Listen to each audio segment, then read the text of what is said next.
Hi, welcome to Accounting for All.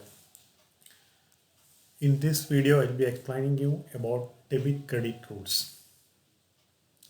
Debit credit rules are made based on the types of accounts. So the classification of accounts are mainly done for personal accounts and impersonal accounts. So we have two types of accounts. The first portion is personal accounts related to persons, can be persons or artificial persons. So it can be in the name of an individual person or it can be name of an organization, a company, a partnership fund, A and B company or Infosys Limited. Like that. These accounts are called personal accounts. Other than that, all other accounts are called impersonal accounts. Impersonal accounts are of two types, real accounts and normal accounts. In real accounts, what are the things coming? All assets and liabilities come under real accounts. Whereas in nominal account are income and expenses. Hope that you are clear about the classification. Expenses, you know what are the expenses, what are the incomes, how to classify the assets, how to liabilities, and that you may be aware of it. I'm not going in detail. Based on that, I am explaining you about the debit credit rules. Now, for personal accounts, the debit credit rule is debit the receiver and credit the giver. Debit the receiver who receives what? Something received, we will debit him. Credit the giver. So if A give money to B, B is the receiver there, A is the giver there. So debit A, credit B. So that's a rule in the personal accounts. We'll see in the next slide also some more detailed version. Now in case of impersonal accounts, that is first one, a real account, assets. Debit what comes in. When we are buying some assets, say some furniture purchased. The furniture we are bringing it to the office and it will be there in the office for our use. So furniture comes in, so we will debit furniture.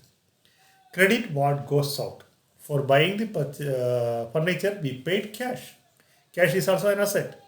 So asset cash is going out, so we will credit cash. So these are real account rules. Debit what comes in, credit what goes out. In case of liabilities also same thing happens.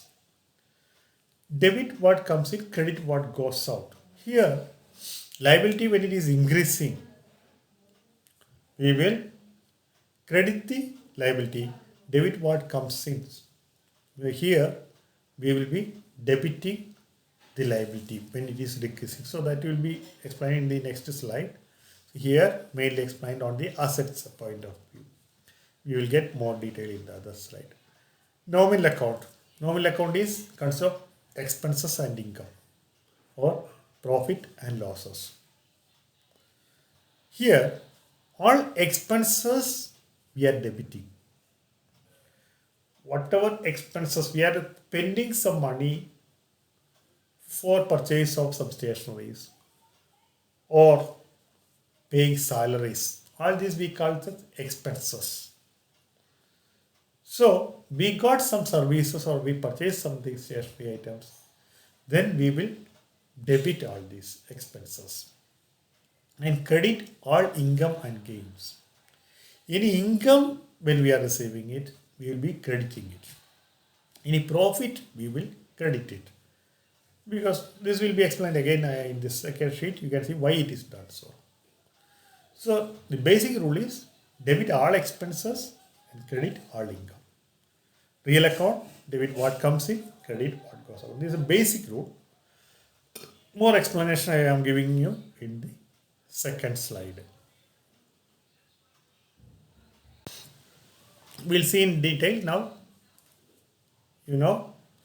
Debit credit again.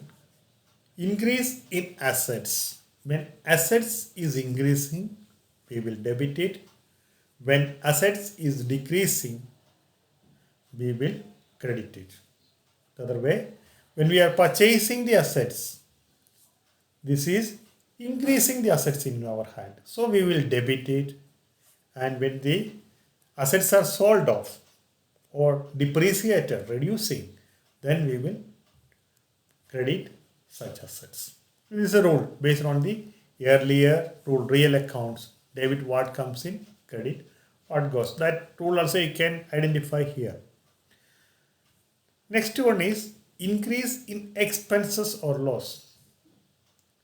Salary, when you are paying, salary is increasing, salary expenses will be accumulating for the financial year. If you see, it will be increasing, or salary you are paying. So any expenses we will debit it, and decrease in expenses or losses, when it is there, we will credit it. So this is the basic thing. So provision, you created more, you want to reduce it, you will credit it because expense is decreased, or you got some other discount from the expenses, then we can do it in the reversal entries. Now decrease in liability. From the point of view of an organization, when your liability is increasing, say sundry creditors, when sundry creditors are increasing, you will be crediting, because say you are purchasing some items on credit. So what is happening? The purchase items are coming in. So you will be debiting the purchase account. Assets, when you are purchasing, assets account, debit what comes in, increase in assets, you will be debiting. So where you will credit? Since cash is not paid, you cannot credit cash or bank, because your asset is not decreased. So you cannot credit it. Then what is the thing? Your liability is increased. You have to pay to somebody. So you will put sundry creditors account or that particular person's account in credit. Now the capital, promoter's capital or shareholder's capital. Here, when the capital is brought in, actually what is happening? You are getting cash inside. So you are getting cash, that is your asset is increasing. So you will debit cash and you have to credit. Credit is here, it is liable. Again, you are liable to the promoters. So you are crediting the promoters, saying share capital account. So increasing capital. Capital is increasing there. So we are crediting that capital. Similar way, if some shareholders are withdrawn, we paid it back. So our liability will come down. So we will debit the capital in that case. And what is going out? Maybe cash or bank, then we will credit it. Next category is decrease in revenue or profit. When your income is reducing it, sales returns. So sale is decreasing. So you will debit it. Where your profit is decreasing, that is loss. So you will debit it. When your income is increasing, you will credit increase in revenue or profit. Profit is increasing. Profit increase means capital will increase because we have to pay to the shareholder the other way. So increase in revenue, we will credit, and profit we credit. Here. Journal entries we are making it. Bought furniture for rupees 10,000. Furniture, it is an asset. So when we are buying the asset is furniture is coming into our organization. So debit what comes in, that is a asset rules. The second rule, if you see increase in asset, you should debit. So what asset is coming in? Furniture is coming in. Then credit what goes out. What is going out from us? We are paying by cash or kind. So we will be crediting cash account. Or if it is liable, we have to get money from the thing, we will say sundry debtors. So credit what is going out.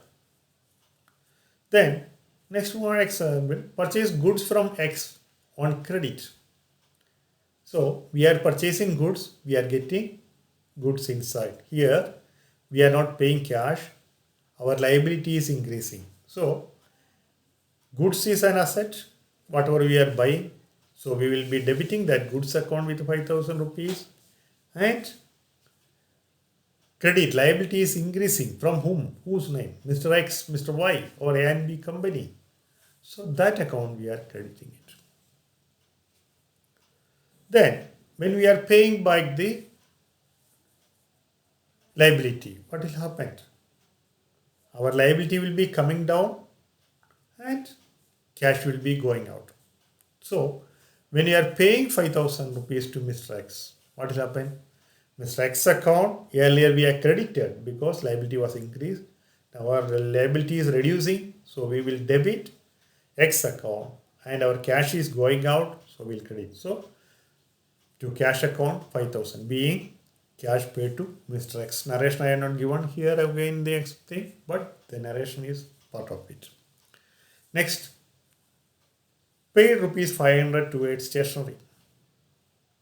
Stationery items we purchase, books.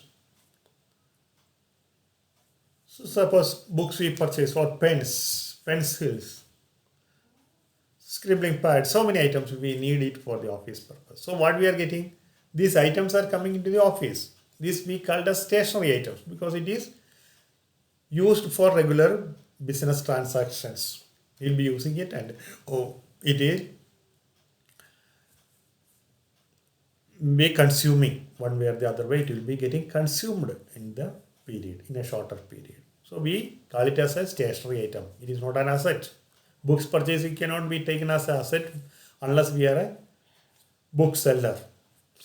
So we will call this as a stationery. So what is coming in is stationery items are coming in and cash is going out. So we debit stationery and we credit cash. So being stationery purchase for rupees 500. That is the narration. Now next one, sold goods for 1,000 rupees.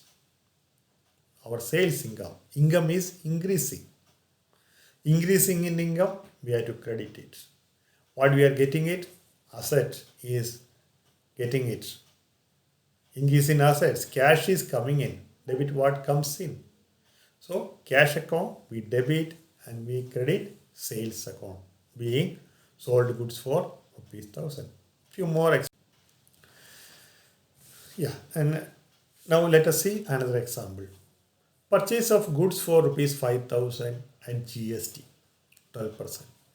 Here, when you are purchasing the goods, whatever GST we are paying, we can claim back from the government. GST is the amount which we are supposed to pay to the government when you are making sales and all.